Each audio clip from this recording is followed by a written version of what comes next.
I think one of the more fascinating aspects of mixed martial arts is the stories behind the fighters. How they got to where they are, why they're doing it, what they can accomplish. I remember thinking back in the day that George St. Pierre was one of the most interesting people that has ever came across into the UFC roster. This Adonis-like guy with all the charisma in the world. People loved him. People still love him. And then I think about crazy stories, people like Jessica Andrade or Jose Aldo, even Sean Strickland. Some of these crazy backgrounds and interesting things that have happened to them that make them the people they are and why they put their lives on the line quite literally for our entertainment and most of the time not much in return outside of applause. I remember this commercial, I think it was Dos Equis or some drink, and I think I'll have to look it up in post. It's this guy.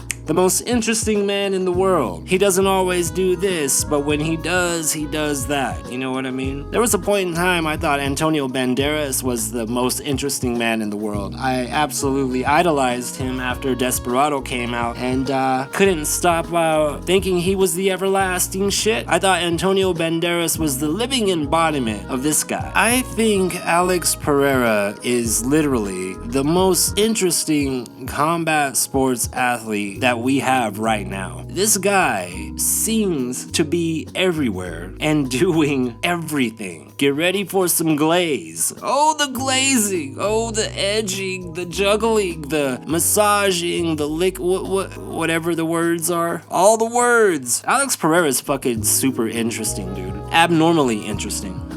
One day he's frolicking in a gym with Polyana Viana. The next day he's taking a night stroll in the snow in Russia. The next day he's pulling up in a Lambo or a Corvette to trick Glover Teixeira that it's his. He's buying Glover vehicles and motorcycles left and right. Then we see this motherfucker out here pranking Tai Tuivasa, then actually cutting his hair. Then they train together. Then you're over here hanging out with Kayla Harrison. Dude goes to Australia. There's an army of people waiting for him, which, by the way, I do really, I would love some honesty from Israel Adesanya seeing this. And that goes even into more interesting things about Alex. Alex seems to be just as petty as Israel Adesanya, or even more so, but he is having his way with his pettiness. I will never forget whatever fight that was. Izzy was fighting, but Alex Pereira was there, and Izzy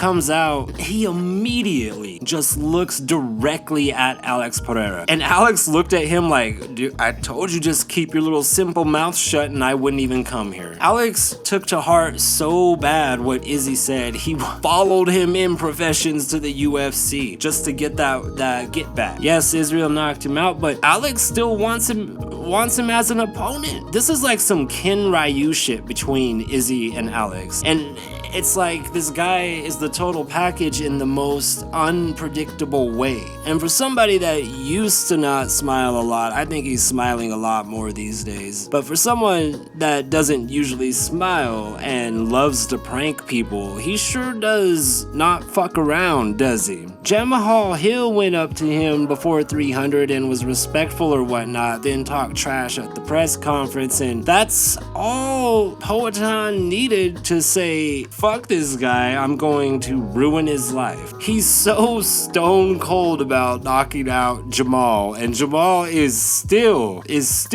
having some issues with it, and I love Jamahal Hill, man. That was a rough situation for Jamal, and Alex only multiplied his star afterward. Why? Because he did the thing that everybody does now, the thing. That was absolutely perfect for Alex Pereira's brand and representing what he is. If you've never known who he is, right, and then you go to his social media after seeing a thumbnail that everyone used with this, you realize, wow, that pose, that's what he does to everybody. He's not just interesting strolling in Russia in the snow. He's not just on some continent in some country somewhere and he's immediately recognized and loved. He's not just training all the hyenas how to fight and cutting heavyweights' hair, he also knocks the fuck out of your favorite fighters. It's just crazy how the things just fell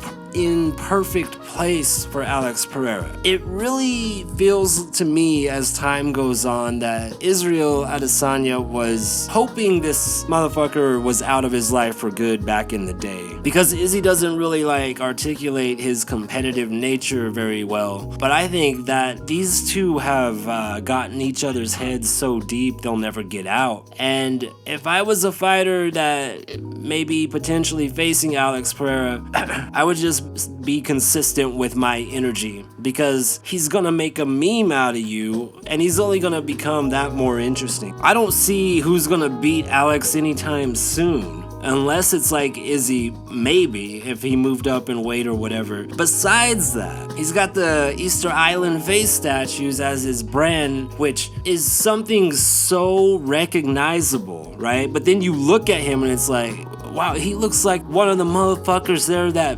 built those fucking statues. You know what I mean? And I wouldn't be surprised if someone in his fucking family did. Let's not forget about him going back to his roots and putting on the paint and the feathers and dressing completely down, taking the belt to his tribe, dude. This guy is not only the most interesting fighter in the UFC, he's currently the most interesting combat sports athlete. Oh, you don't agree? Give me a name. Hey, I'm not surprised, motherfuckers.